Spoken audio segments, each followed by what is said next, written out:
Hey everyone, and welcome back to the Problem with Authority podcast. I'm your host, Kiersten Kelley, and today we will be talking about the problem with the impact of COVID in the school system. So, as a lot of you may know, I am a school social worker, and this year, we haven't even been that far into the year where today's October 3rd. Happy October 3rd, everybody. But this year has been a little crazy. I've heard from other social workers that have been working in my school district for a few years and my supervisor that the beginning of this year was probably one of the most rough ones that they've had. And I really think that COVID had a huge impact on that. And today I will just be going over a few points that I've noticed with my students and just the school system as a whole. So for people that, are interested in maybe how it is impacting the kids, if they have to do a school report on it, I don't know. If you care about this, go ahead and keep listening. So we're going to just jump right into it. All right, the first point here I have is attendance. So in our county, we have high truancy rates, especially at the two schools that I have, but COVID has increased this problem. And truancy, for those of you that don't know, is when students really just don't show up to school for no reason. We don't get a call saying, hey, they're sick, there was a death in the family, we're on vacation, nothing like that. The kids just don't show up, which is scary because, legally kids do have to come to school.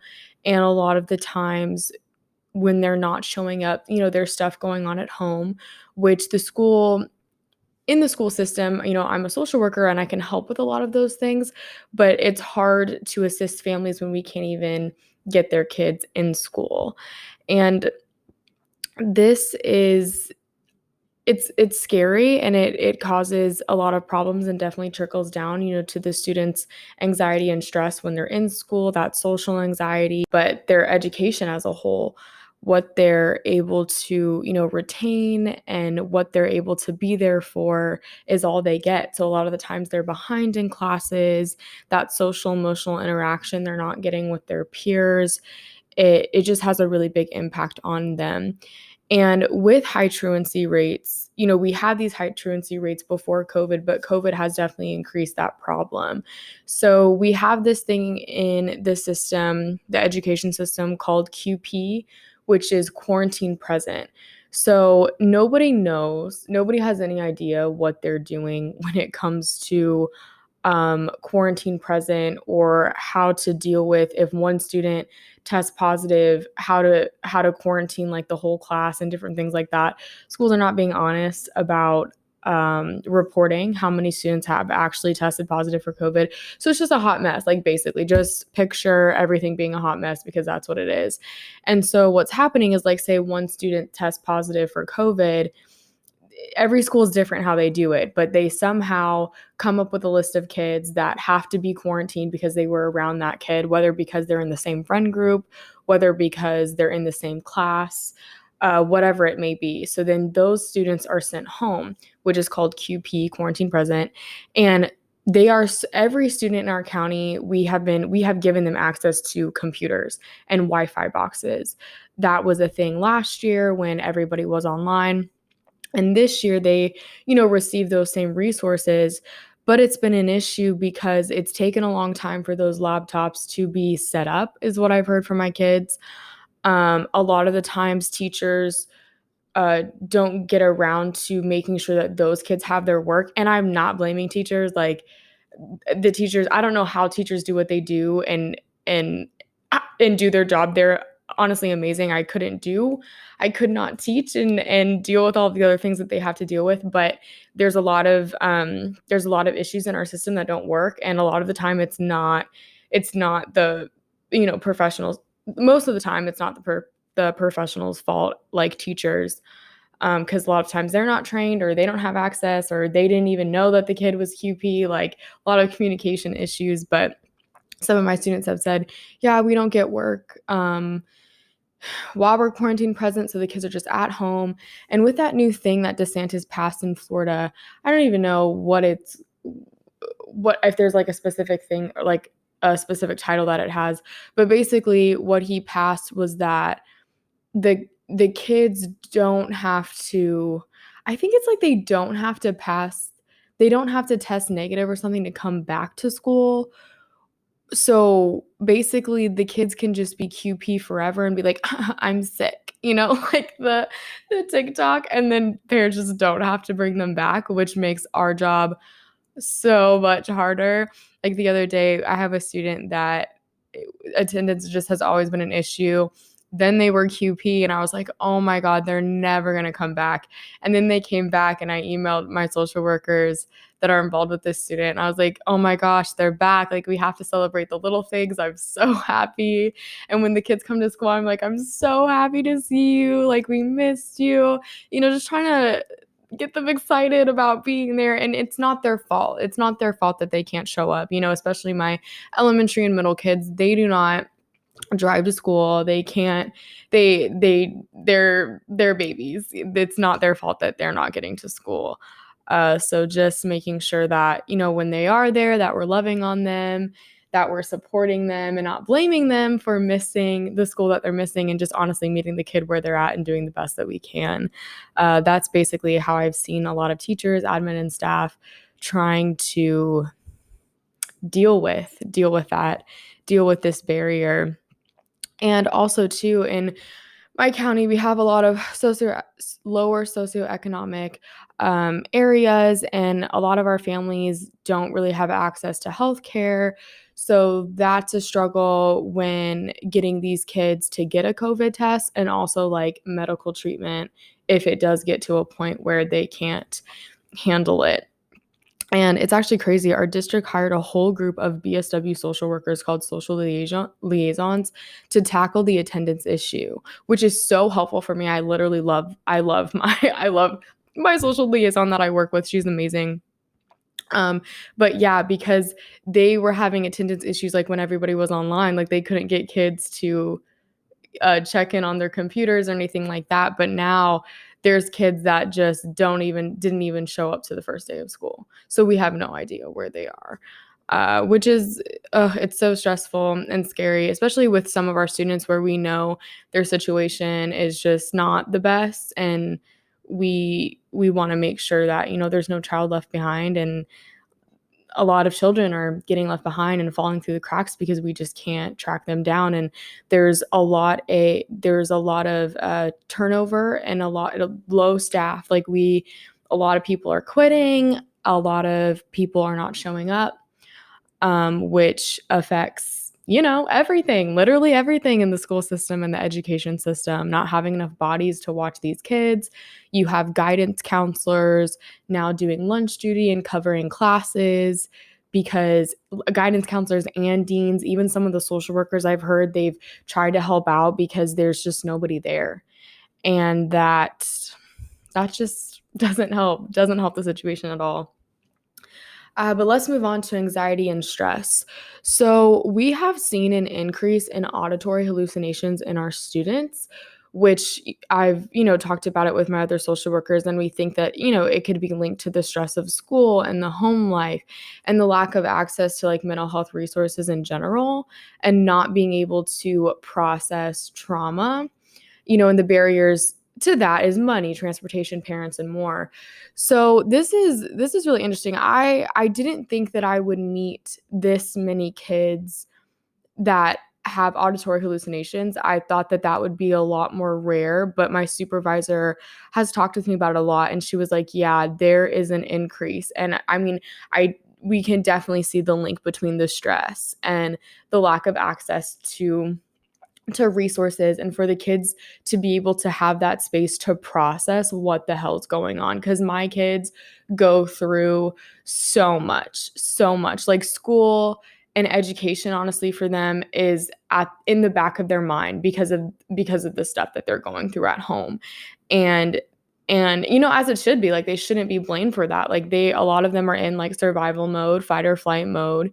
And we see that coming out. And I think auditory hallucinations and them not being able to process, like, for example, in the school system, my role as a social worker, we do counseling with individuals, we do groups, We connect families to resources. We do mental health referrals to make sure that our kids can get therapy outside of school. We help with, the fit kids, making sure they have uniforms and food, and we connect people to targeted case managers or wraparound services. So we do a lot. There's a lot that I do in my job, and there's never a dull moment. I am really working that 8 to 3:30 schedule. Like, there's not often that I have a moment of silence. But these things really impact our kids. And a lot of the time when the kids come to me and they start talking to me about the things that they're going through, were never given the tools or resources to cope. So a lot of my students, I have a lot of students who've lost parents, and they the they lost them like a few years ago, but they're still they never got to process that. So that, on top of them not having enough food, not having clothes, COVID's still going on, the stress of COVID, plus being yelled at, in the school because of whatever the school, decides to yell at them about. It's too much. It's too much. And we're seeing a mental health decline, basically. Suicidal ideation as well. I'm not sure if there's been an increase in suicidal ideation. I haven't, gone over data with numbers with anybody else, but I have seen a lot of it. But those auditory hallucinations, yes, which is scary because those need to be addressed immediately. And just these poor babies, honestly, guys, like, just be thankful that you are not a kid right now in school, if you're not, and then just love on the people that do have kids right now in the school system down here in Florida, because it is a hot mess. And I feel for these babies so much. And we only do what we can, we cannot help everybody, and that's really hard to deal with. All right, next is education. So with low attendance and high stress leaves students not being able to focus on education. Like I said, they're in survival, fight, or flight mode. And a lot of students just drop out or don't show up. So really, honestly, like, when I talk to my kids and when I see what's going on in the classrooms, I just really wonder if anybody's really learning anything. Like, I say it all the time, like, we should just all shut down, take a few months, let's all take a break, let's all take a middle break and then come back, because honestly, like, I'm not sure how much these kids are learning or comprehending or retaining because of everything that's going on. And that also plays into my next point, which is that social emotional aspect of things. So I especially see this with my elementary schoolers and my kindergartners, because a lot of them just didn't go to pre-K last year, or they were like in an online type like pre-K format, or not an online pre-K, but like online little groups that they did. Or my kindergartners that were kindergartners last year, now in first grade, and they were online for kindergarten, they still are kindergartners, if that makes sense. So everybody lost a year of social interactions with people, which you can tell in our babies. And the reason why I'm laughing and smiling, it's because, they're little and it's so cute to just watch it. But at the same time, like, they're really struggling, with how to interact with their peers. And it can be overwhelming for them, being with all these people and having all these demands of them. And especially too with emotional regulation, kids in general, like, that's something that they're learning. But a lot of the times with the anxiety and the stress of having to be back in an environment where there's this many people, that social anxiety, and then not being able to calm themselves with that anxiousness has been, I've seen some students really struggle. And I just feel for them, because it sucks. Like, they just were born at this time, and this is what they're going to have to deal with. And it's interesting to think about what those long-term impacts might be on them. In the school, we run groups and we give lessons in social emotional areas, problem solving, coping skills, and different things like that, which is such a high need. But the school schedule and like how much testing they still put these kids through does not always allow time for that. So that's a barrier. And getting everybody on the same page, like guidance and trying to work with our schedules, it can be hard. Like, I'm trying to start to run groups at both of my schools, and it's been a struggle, but I know that these kids need it. and trying to make sure that like we don't pull them out of core classes. But then at the same time, like there's sometimes no other time to pull them because we can't, the way we have to match the students and connect them to a group, it's a lot. But that social emotional to me, honestly, like their well-being is my number one priority. Because if they're not well, if they're not feeling themselves and okay, then nothing else is going to. Their behavior, their test scores, their schoolwork, all of that stuff is not going to fall in line. It's not going to look the best if their well-being is not taken care of first. And for those of you that don't know, because of what happened with the Parkland shooting in Florida, it's a state mandate that there be one social worker and one psychologist in the school. I think it's at least 1 day a week for elementary, 2 for middle and high school. I don't know if they have to be there 4 times a week, but the high school social workers need to be there because there's so many kids. And that's another thing too, like my middle school is huge. We have so many kids. We have so many kids, not enough staff, not enough resources. That's honestly a quick summary of what's going on. But with what happened with Parkland and there having to be a mandated school psychologist and school social worker in there, there is also a mandate by the state that the students are given social emotional lessons and also this other thing called seeking safety, which is to help prevent sexual abuse or harassment, within the school system as a whole. So these things are great, but like implementing them, there are so many barriers. And I struggle with that because these kids need it. Like I make so many mental health referrals a week connecting these kids to services. And then a lot of the time, like the parents don't follow through or there's a transportation issue. And that's another thing. So last year during COVID, a lot of the agencies that we partner with that provide the families and students with therapy, it was only virtual, which for kids, no, that's not gonna, virtual therapy is not always gonna work. For some, maybe, but like all of them, no.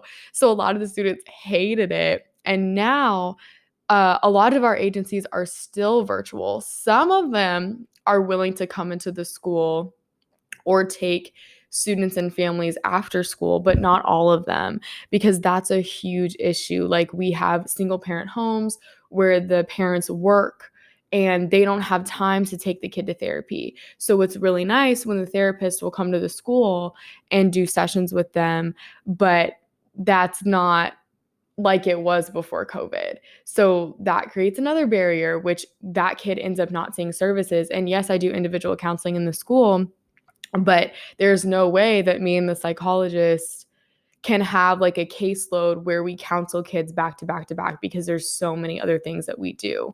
So it's this cool little idea, but it's not working. And then a lot of our kids are falling through the cracks, which it's terrible. And then lastly, I wanted to talk about nutrition. And this is something that blows my mind and I hate it and I need it to be fixed immediately. So at the middle school level, especially, I'm not sure if this is COVID related, but I need to talk about it because we're talking about the school system. A lot of my kids will not eat lunch because of how bad it is. And that is so concerning. And a lot of my students only have the option to eat the free breakfast and lunch. Like they don't have the option to bring food from home because there is not extra food at home. And then the students that are able to bring lunch to school at the middle school age, it can be hard when it comes to like the responsibility of it, right? So like their parents are working, their parents don't have time to pack their lunch, and like leaving that up to a middle schooler, they're going to forget to pack it, which is totally like appropriate for their age. But like then they just don't eat. And that affects that can lead to fatigue for them, disordered eating, sleepiness, low energy, higher anxiety because they're just literally not putting anything in their body.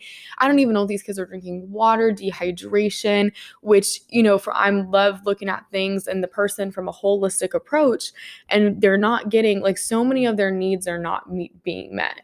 We've talked about like attendance. They're not on a routine. They're not interacting with their peers. There's such high anxiety and stress, which is leading into showing other symptoms like suicidal ideation, auditory hallucinations, education. Like they're struggling in school because of a lot of these things, was puts more stress on them, that social emotional aspect of things. And then now we're getting to nutrition, plus all the shit that they have to deal with at home with whatever the hell their home situation is. So like bottom line is it's not good. These kids, the fact that they're resilient, number one, but I don't know how they do what they do. And they're amazing. And they deserve so much praise and love and support, because I don't know how they do it. I really don't. And I remember, because I was talking to some friends that, like, when we were back in high school or middle school, and they were talking about, like, I remember loving the school lunch. Like, it was so good. And I was like, yeah, I remember that. Like, I remember people being excited to eat lunch and go get the food. No, these kids are not eating it. And I don't have the funds to feed the entire school. I do have snacks and stuff for like some kids that really come in and are like, Miss, like I don't have this, or, this is going on, and try and feed some of them, but I cannot feed all of them. And I hate that. I hate that so much, because they need food. They need food to function. They need food to function, which can lead to them too being irritable, which could lead them to, fighting and all of those things. It's all connected. It all intersects.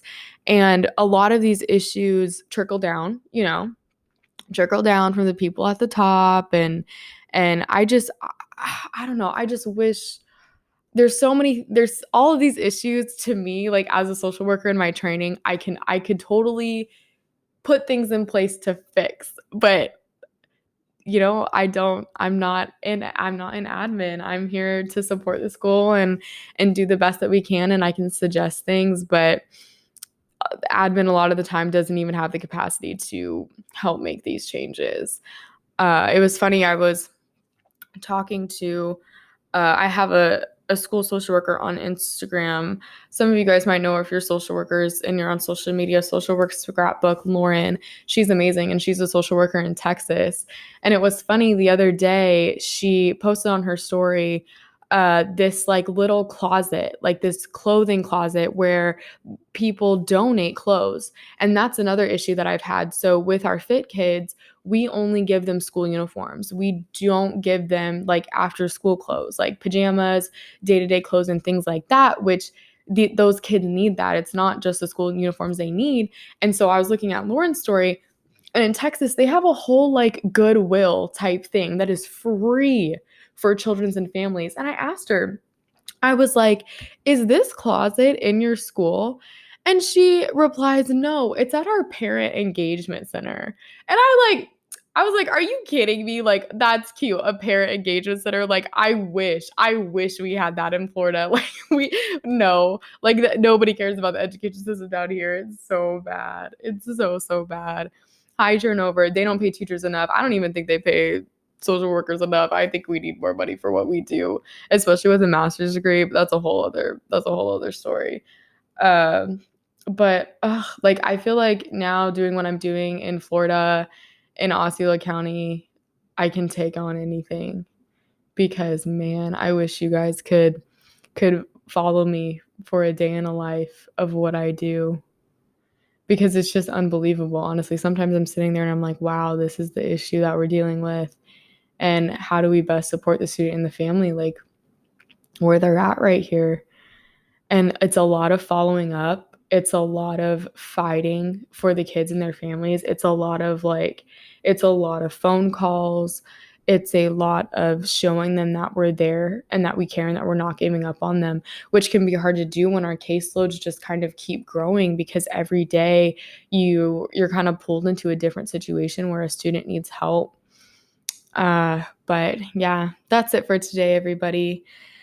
I hope this helped everybody get some insight on what's going on with the school system and how COVID has impacted everything and has made everything a lot worse. I know if you are an educator or in the system, you are probably shaking your head like, yep, and probably have a lot of things to add. But hang in there. You guys are a blessing. People that are that are teaching, that are admin, that have made the decision to do this, school social workers.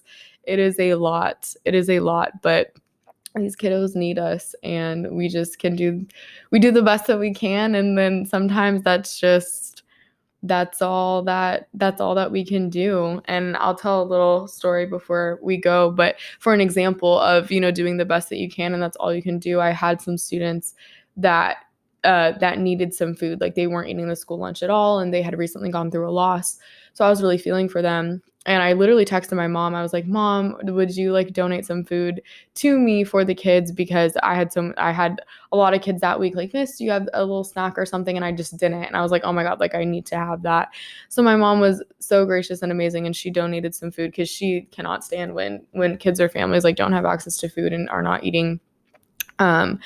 And she donated me food. And so I told the students, I said, "Hey, I got the food donations, come by my room at this time, and I'll get that for you." And I told them, I said, and I have to preface a lot because I want to prepare the students for everything. Like, I tell them, like, "Hey, like, I do a lot of crisis management in the schools, and sometimes I get pulled away from my office. Like, I can't plan these things because I have to handle a crisis situation. So if I'm not in my room, it's not because I forgot about you. It's not because I don't care. It's because I got pulled into something because another student, really in that moment direly needed my help." And sure enough, like, I'm happy that I prefaced that with the students that I was going to give them food. I got pulled into something. I had a student, that was dealing with suicidal ideation, and we had to do an assessment and all that stuff with them. But it was just hard because while I'm sitting there with that one student, I'm also thinking about my other kids that I couldn't get to my office to get them food. And it just sometimes it feels like not like a trade-off, like not a trade-off, like, "Oh, I didn't help that one," or yeah, I didn't help that one kid to help this kid, and I just have to deal with that. I just have to deal with that because I want to be able to help them all at all times of the day, but that is like not possible. It's not possible at all. And just trying to like be there, be that constant, because that's the thing. Like, a lot of these kids, they're yelled at a lot, which I don't agree with. They're reprimanded a lot, which I don't agree with. They really try and hold them tight and control their behaviors, especially at my middle school. And my middle school just isn't run very nicely, and they're really hard on the kids. So it sucks when the kids tell me that they don't see the support in the school, and I try to like be better than that, but then a lot of the times like can't always meet their needs, because I'm roped into all the other things I'm roped into. Like, it would be different if I knew that they felt the support and the love there, but they don't. They really don't. We have a mentoring program, which I think has helped some of my students with the teachers, because there's teachers at my school that are amazing and care a lot, but not always do kids, connect with the teacher. So just finding one person, that's always my list. When I get a kid and I'm talking to them, who are your supports at home and at school? And if we don't have one, we need to identify some, because that can really change a kid's life. Like, and when I ask them, I'm like, "Hey, like, do you want a mentor?" And they're like, "Oh, well, how do I pick?" And I'm like, "Someone who you think is going to constantly be there for you, who cares for you, who gets you, and who's going to have your back." Because that's so, so important for these students, because some of them don't have that at all, even at home. But yeah, all right, that's it. That's my last story. Thank you everybody for listening, and I will see you in the next one. Bye.